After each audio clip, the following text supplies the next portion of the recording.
What to say when calling an online buyer lead. If you've ever stared at your phone before calling an online buyer lead, wondering what to say so you don't sound awkward, scripted, or pushy, don't worry. Most agents have been there before. But the truth is, agents don't struggle with getting leads, they struggle with what happens in the first 30 seconds of the call. Over the years, I've talked with a lot of agents who say the same thing. I'm getting online buyer leads, but they either don't answer, hang up, or ghost me after the first call. This issue isn't the lead source, it's the conversation. Back when online leads were newer, simply calling quickly and introducing yourself was often enough. Buyers were less informed and more responsive. Today, buyers are different. They've already clicked through listings, compared agents, and filled out multiple forms. That means when you call, you're not starting at zero. You're already entering an ongoing internal conversation they've already had. So the goal of the call isn't to sell yourself, it's to align with where they already are. If you want better conversations and more responses, here's what actually works. The first thing, open with context, not a pitch. One of the biggest mistakes agents make is starting the call by talking about themselves. Instead, lead with why you're calling and what the buyer just did.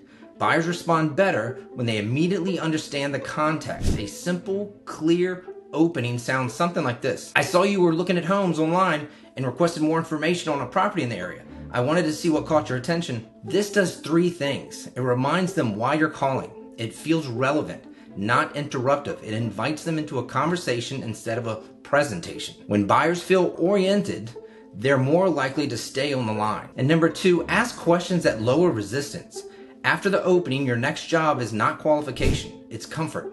Instead of jumping straight to timelines, budgets, pre-approvals, focus on questions that feel easy for them to answer. A good example of this might include something like, are you just starting to look, or have you been watching the market for a bit? Or something along the lines of, what made you click on that home specifically? And one more, are you hoping to stay in the same area, or are you exploring your options? These questions do two important things. They lower the buyer's guard, they give you insight without pressure. Buyers talk more when they don't feel like they're being evaluated. And number three, set the next step without forcing commitment. The goal of the first call is not to book a showing or lock in a presentation or representation. The goal is to earn the next conversation.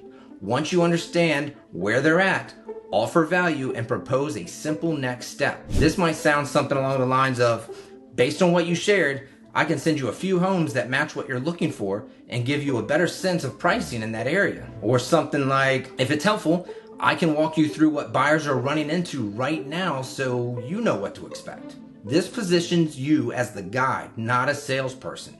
You're not asking for a decision, you're offering clarity. This approach builds trust and keeps the door open. If you're working with online buyer leads and want your calls to feel more natural and effective, I'm always happy to compare notes.